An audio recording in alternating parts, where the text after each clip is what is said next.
पढ़ाई पटना में Saint Xavier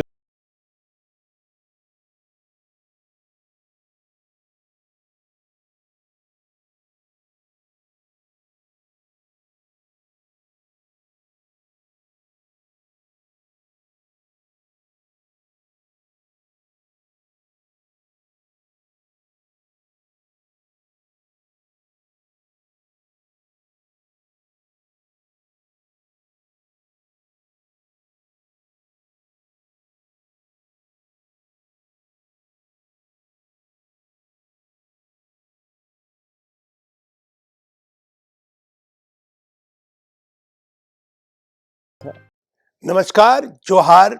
Jharkhand विधानसभा TV के इस कार्यक्रम में आपका स्वागत है।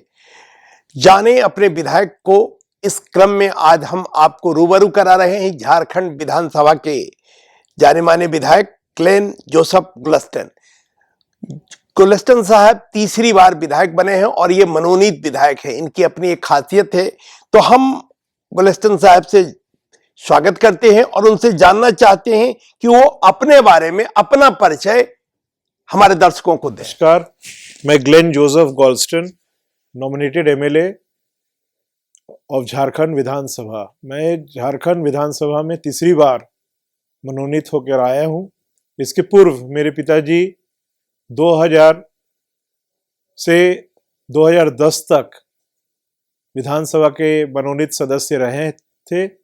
2010 जून में उनका स्वर्गवास हुआ था और सितंबर में मुझे मौका मिला और जो हमारे राज्यपाल हैं उन्होंने मुझे मनोनीत किए और फिर 2014 में फिर मुझे दोबारा मनोनीत किया गया और 2020 में मुझे पुनः तीसरी बार मनोनीत किया गया, जिसके लिए मैं राज्यपाल जी को धन्यवाद देता हूं।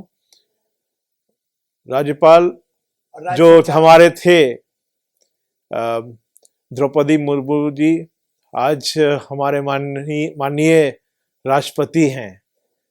साथ में हेमंत सोरेन जी जो हमारे मुख्यमंत्री हैं, उन्होंने मनोनयन के लिए राज्यपाल को सिफारिश किए और ये मनोनयन आज हुआ। आप कई मुख्यमंत्रियों के साथ आपको काम करने का मौका मिला। अर्जुन मुंडा, रघुवर दास, हेमंत सोरेन, तमाम मुख्यमंत्रियों के साथ आपको काम करने का मौका मिला। तो शिबू सोरेन के साथ भी आप नहीं, रहे हैं। शिबू जी के साथ नहीं रहा हूं। तो आप अपना परिचय दीजिए कि आपका पालन पोषण कहाँ हुआ, आपकी पढ़ाई लिखाई कहाँ हुई, आप कहाँ घर हुआ, ये आप अपने बारे में। हमारे मकान जो है मैक्लुस्कीगंज में स्थित है और मेरा पढ़ाई पटना में सेंट जेवियर स्कूल में हुआ था। फिर मैं बिहार नेशनल कॉलेज में पढ़ा और मैं एमए इन इंग्लिश हूँ। मैं पहले शिक्षा से जुड़ा हुआ था और मैं वहाँ प्रधान अध्यापक के रूप में 13 साल बिताए और उसके बाद 2000 में मुझे मनोनयन किया गया और मैं उस वक्त से अभी तक झारखंड विधानसभा में मनोनीत विधायक के रूप में 2010 में आपको मनोनीत किया। 2010 में जी। तो आपका जन्म स्थान मैक्लुस्कीगंज है और आप कब पैदा हुए, आपके पिताजी का क्या नाम था, आपकी माँ का क्या नाम था, आपके परिवार में कितने बाल बच्चे हैं? ऐसे तो मेरा जन्म पटना में हुई थी और उस समय अविभाजित बिहार था, झारखंड और बिहार एक ही था। काफी पिछड़ा जगह था, काफी डिस्टर्ब था और मैं 27 मई 1964 जिस दिन जवाहरलाल नेहरू जी का स्वर्गवास हुआ था उसी दिन मैं जन्म लिया था। और आपके फादर मदर का क्या मेरे नाम? पिताजी जोसेफ गोल्स्टन, वे 2 बार विधायक वो भी रहे। मनोनयन हुआ था उनका भी, लेकिन 2010 जून में उनका निधन हुआ था और उसके पश्चात मुझे मनोनीत किया गया। और आपकी माँ? मेरी माँ टीचर थी और उनका नाम मॉली रीटा गोल्स्टन। और आपके परिवार में कितने लोग मेरे हैं? परिवार में 2 बेटियां हैं, एक बेटा है। बड़ी बेटी पायलट है इंडिगो एयरलाइंस में, छोटी वाली अकाशा में काम कर रही है, अकाशा एयरलाइंस में मैनेजमेंट में।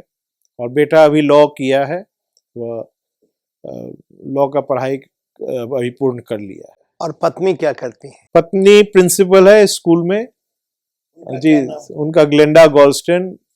वह Saint Dominic Saviours High School में प्रिंसिपल के रूप में अभी कार्यरत हैं, वही चला रही हैं। आप अपनी राजनीतिक जीवन की शुरुआत कहां से मानते हैं? मैं अपना राजनीतिक जीवन 1995 से शुरुआत किया था। और मैं राजनीति से काफ़ी जुड़ा हुआ था, इसीलिए शायद मुझे इसमें दिलचस्पी थी। और मैं बढ़ चढ़ कर हम इसमें भाग लिए, हिस्सा लिए, लोगों का सेवा किए और सेवा कर भी रहा हूँ। और मुझे अच्छा लगता है दूसरे का सेवा करना। तो स्कूलिंग कहाँ हुई? पटना में आपकी? सेंट जेवियर में। सेंट जेवियर पटना जी। में। और फिर ग्रेजुएशन कहाँ से? पटना यूनिवर्सिटी से? ग्रेजुएशन मगध यूनिवर्सिटी से। अच्छा। और फिर पीजी की पढ़ाई? मगध यूनिवर्सिटी से। तीनों मगध यूनिवर्सिटी। जी। तो आपके शिक्षा के दौरान कोई ऐसी घटना जो आपको राजनीति में आने के लिए प्रेरित किया हो, या लगा हो कि इसके माध्यम से हम समाज की सेवा कर सकते हैं? कुछ स्टूडेंट लाइफ के दौरान कोई ऐसी घटना? स्टूडेंट लाइफ में मैं जब उस समय मैं छोटा था, स्कूल में था ही, जब जेपी आंदोलन शुरू हुआ था। और उस समय मैं देखता था कि लोग किस तरह से आवाज उठा रहे हैं, अपना जो दिक्कतें थी उसका सामना कर रहे हैं। तो उससे मैं प्रेरित हुआ और मैं सोचा कि क्यों नहीं मैं भी देश के हित में कार्य करूं। और इसीलिए मैं राजनीति में कदम रखा। तो कह सकते हैं कि जेपी आंदोलन का प्रभाव आपके बचपन में पड़ा और उसके कारण राजनीति में आपकी रुचि बढ़ी। बिल्कुल। तो आप बचपन से ही राजनीति में आना चाहते थे? जी, मैं बहुत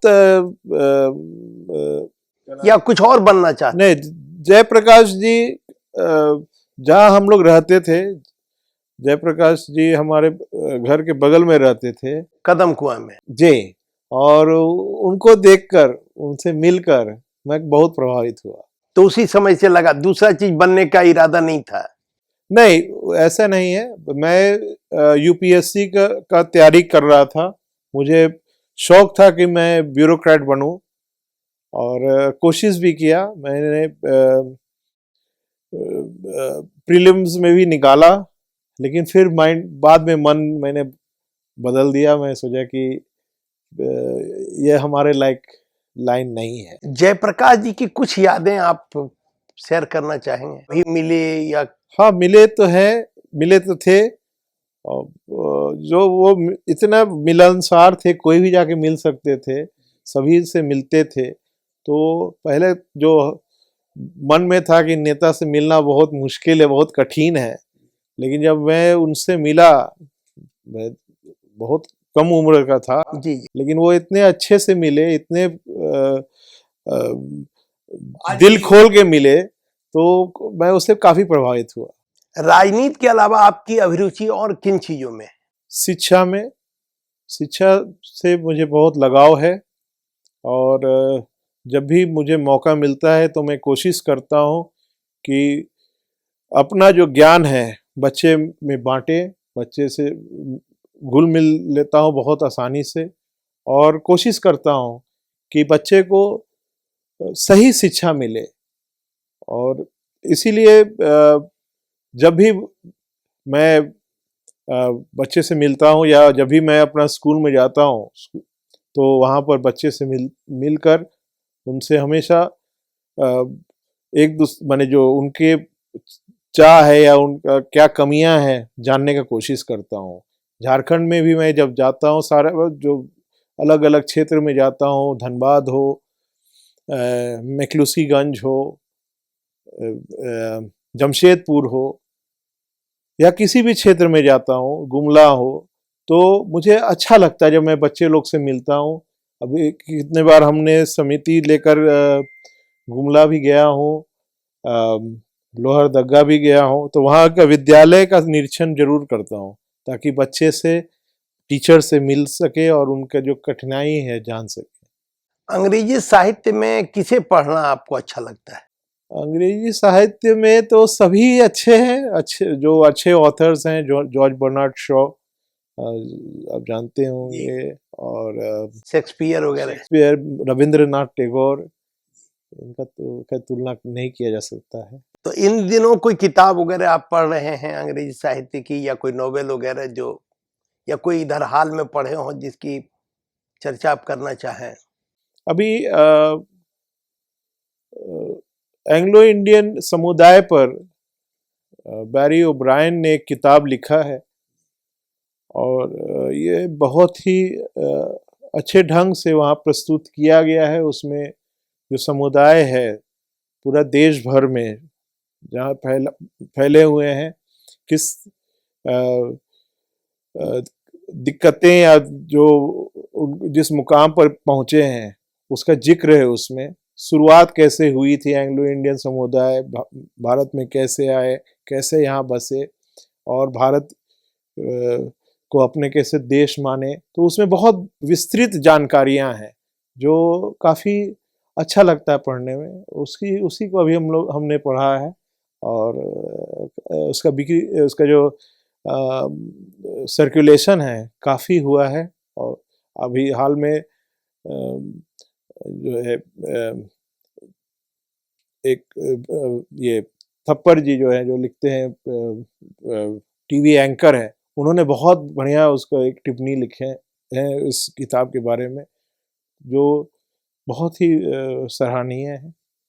विकास कुमार झा हिंदी के पत्रकार हैं, उन्होंने भी मैक्लुस्कीगंज पर लिखा और काफी चर्चित रचना उनकी रही। जी, विकास झा हमारे मित्र हैं और काफ़ी अच्छी किताब लिखे हैं वो। उसमें हमारे पिताजी के बारे में भी जिक्र किए हैं, और उसके लिए उनको सम्मानित भी किया गया था हाउस ऑफ कॉमन्स लंदन में, और उनको मैंने भी सम्मानित किया था मैक्लुस्कीगंज में।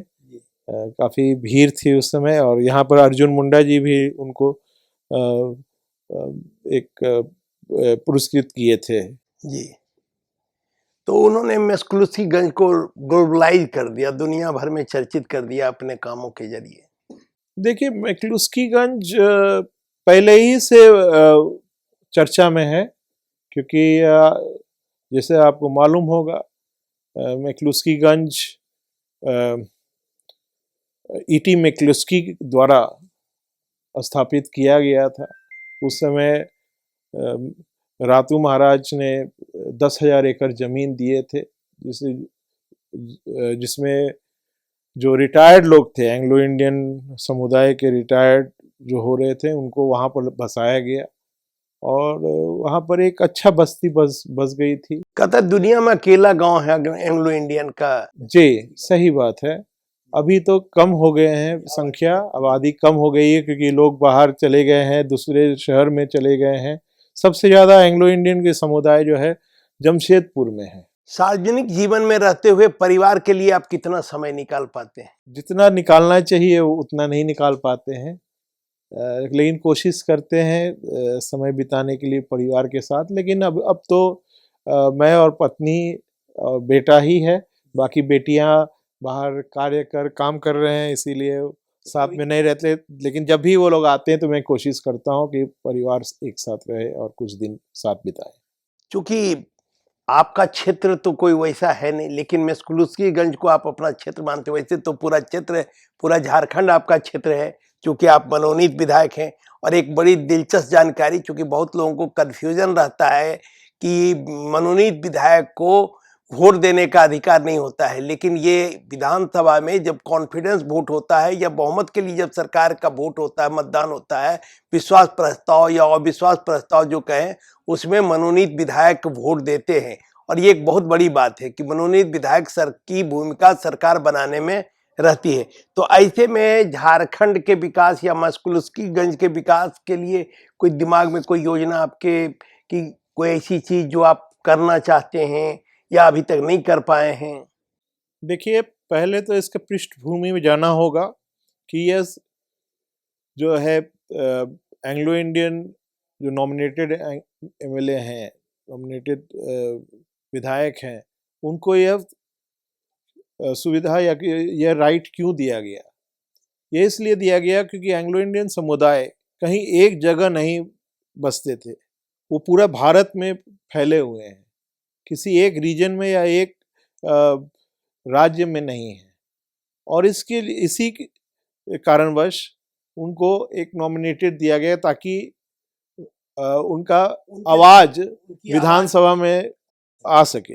पार्लियामेंट में भी पहले ये व्यवस्था रही है और अभी ये संख्या हम उम्मीद करते हैं कि लगभग 6 लाख से ज़्यादा ही होगा, कम नहीं, क्योंकि हमारा all India Anglo Indian association है और उसमें मैं गवर्निंग बॉडी मेंबर भी हूँ। तो हमारे लगभग 66 ब्रांच हैं पूरा भारत में। तो यह झारखंड राज्य में समुदाय हर कोने में फैले हुए हैं, कहीं एक जगह में नहीं है, एक विधानसभा में या एक पंचायत में स्थित ये लोग नहीं हैं, सारे जगह फैले हुए हैं। तो मुझे सभी जगह जाना पड़ता है, सभी लोग से मिलना पड़ता है, मिलता भी हूँ और उनका समस्या सुनकर उनका कोशिश करता हूँ कि उनका समस्या का समाधान निकालें। यही हमारे कार्य है। लोग कहते हैं कि आपका एक क्षेत्र नहीं है, लेकिन क्षेत्र तो बहुत ही बड़ा है, बहुत ही विशाल है और सबसे मिलना काफ़ी कठिन होता है। इसीलिए हम काफ़ी दौरे पर हमेशा रहते हैं लोगों से मिलने के लिए और उनकी जो कठिनाइयां हैं जानने के लिए। वर्ष 2014 से झारखंड में अस्थाई सरकार रही है। अस्थाई सरकार के पहले जो सरकारें रहती थी वो अस्थिर सरकारें होती थी, कम कार्यकाल होता था, मुख्यमंत्रियों का कार्यकाल कम होता था। लेकिन 2014 के बाद से 5 वर्षों तक रघुवर दास की सरकार रही, 4 वर्षों से हेमंत सोरेन की सरकार है।